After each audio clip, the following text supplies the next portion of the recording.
Hello, hello. I cannot believe another month is over. This month I did very well. I read 12 books.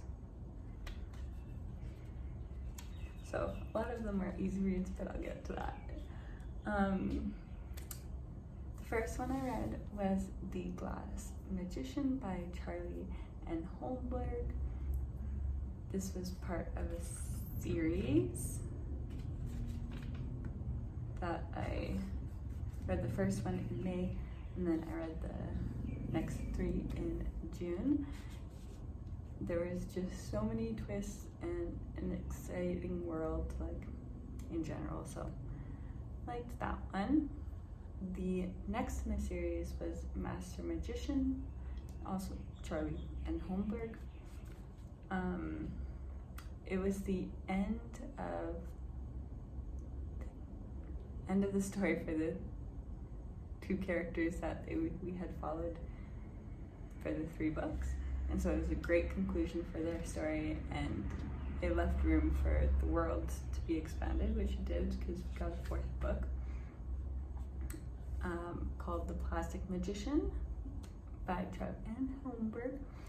And it, as I was saying, it introduced more characters, a new main character, and this time being able to manipulate plastic instead of paper.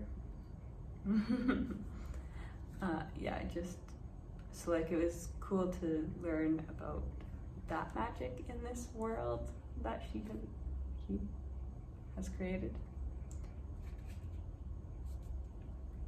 They have created.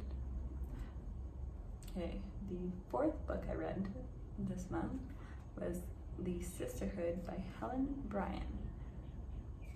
I love historical fiction, like, in a certain era.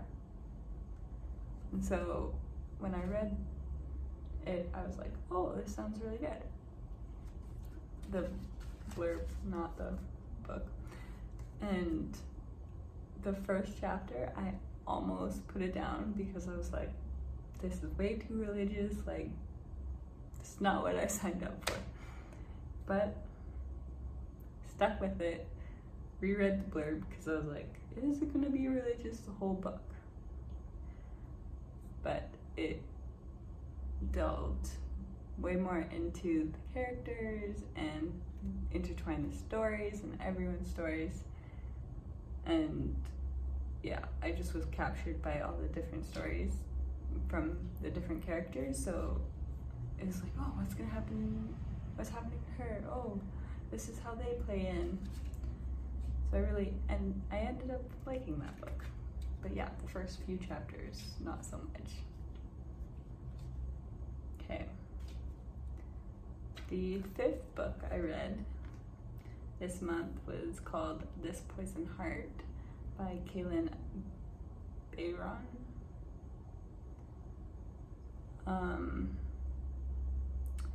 This one I like. I know it's a sequel, and so there's a lot of world building and like building information about the character and the magic. But sometimes it got too much of a build-up. Like, it was interesting, but it was like dragged on because of the build-up. So I liked this one. I wrote down interesting unknowns. Let me think. It's a problem when you read too many books. You sometimes forget what your notes mean.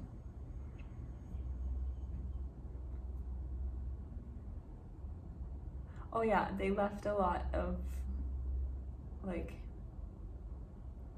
whys question up for the end of the book, so those were cool. The next one, or the next couple, I was feeling in the mood for easy reads, and like a year and a half ago I got into cozy mysteries. And so I thought, oh, like I'll try some out again.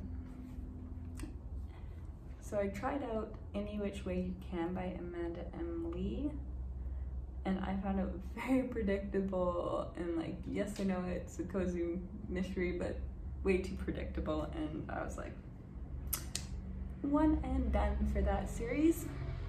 No offense.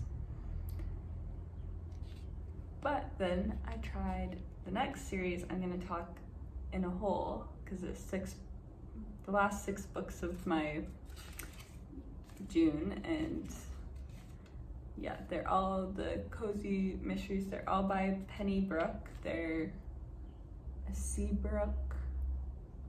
I didn't write down. Seabrook Mysteries? I think that's the title of the series. So the first book is A Page of Murder. The second book, A Letter of Murder. Third book, A Photo of Murder. Fourth book, A Puzzle of Murder.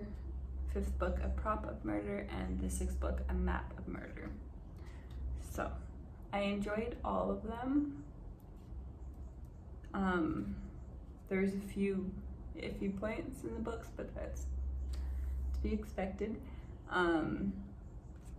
The thing I liked about this series a lot was that in every single book there was like multiple leads and multiple suspects that she kept on the multiple suspects until like the last few chapters, which was really cool.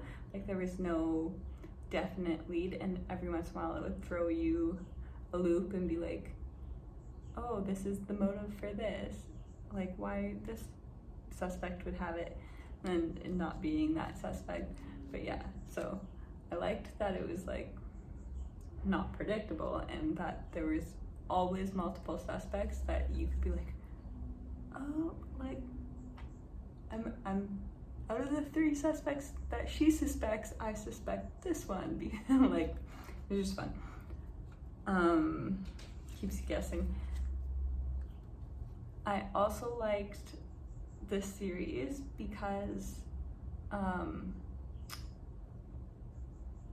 in each book there was a different like motive for each of the murderers, and so like that helped with the multiple suspects throughout, because like, yes, there might have been motive for money in this one, but in this one the motive was like accidental, or burglary gone wrong, or lover's affair.